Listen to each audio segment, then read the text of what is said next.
down, yeah. I've been feeling so down, yeah. Can you tell me why? Can you tell me why? Baik, langsung saja. Adapun definisi pembelajaran, yaitu pembelajaran atau dalam bahasa Inggris biasa diucapkan dengan learning, merupakan kata yang berasal dari to learn atau belajar. Kata pembelajaran merupakan perpaduan dari dua aktivitas belajar dan mengajar.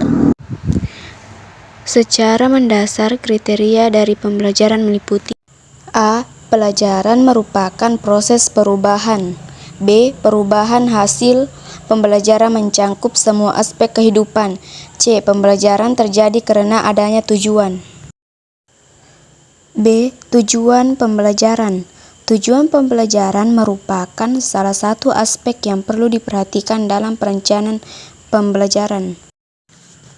Tujuan pembelajaran merupakan suatu perilaku yang hendak dicapai atau dapat dikerjakan oleh peserta didik pada tingkat dan kondisi tertentu. Tujuan pembelajaran lebih diarahkan kepada taksonomi Bloom dan Krathwohl. Mereka membagi tujuan pembelajaran menjadi 3 kawasan, yaitu: yang pertama itu ada kawasan kognitif. Kemudian ranah ini terbagi lagi menjadi 6, yaitu tingkat pengetahuan, tingkat pemahaman, tingkat penerapan, tingkat analisa, tingkat sintesis, dan tingkat evaluasi. Kemudian kawasan efektif. Kawasan efektif erat kaitannya dengan sikap, nilai-nilai ketertarikan, penghargaan, dan penyesuaian perasaan sosial.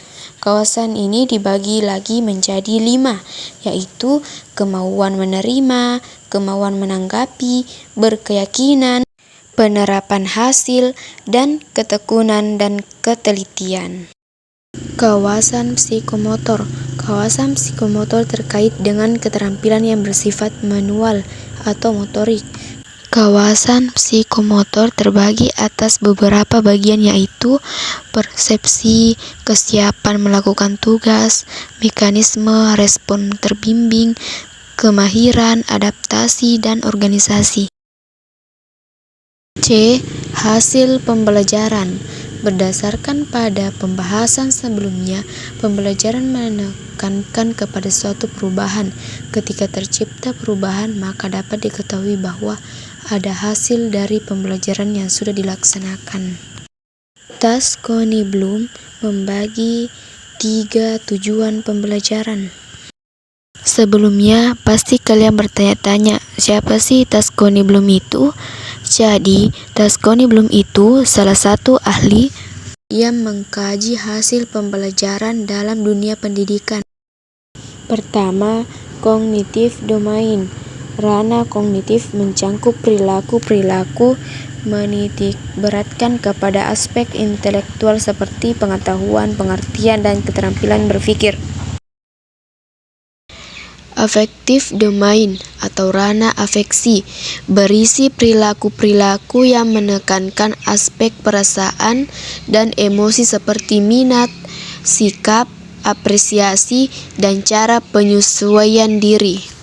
Psikomotor domain atau ranah psikomotor berisi perilaku-perilaku yang menekankan aspek keterampilan motorik seperti tulis tangan, mengetik, berenang, dan mengoperasikan mesin. Kondisi ideal pembelajaran.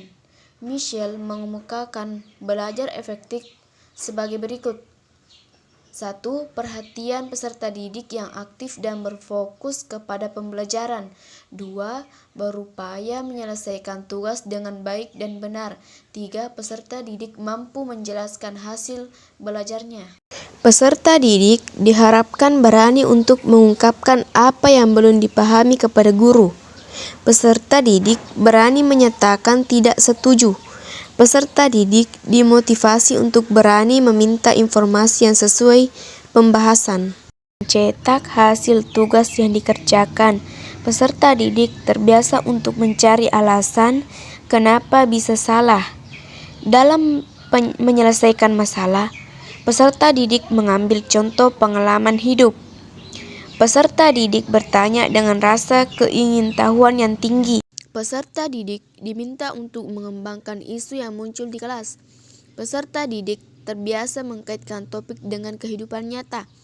Bila jalan buntu, peserta didik mengacu kerja terdahulu sebelum bertanya. Mendorong peserta didik berinisiatif mewujudkan kegiatan. Memfasilitasi peserta didik untuk jadi pribadi tabah dan tangguh. Peserta didik diakomodasi untuk bisa bekerja sama, menawarkan dan mempertimbangkan kepada peserta didik mengenai gagasan alternatif. Sekian dari saya video pembelajaran kali ini. Dadah!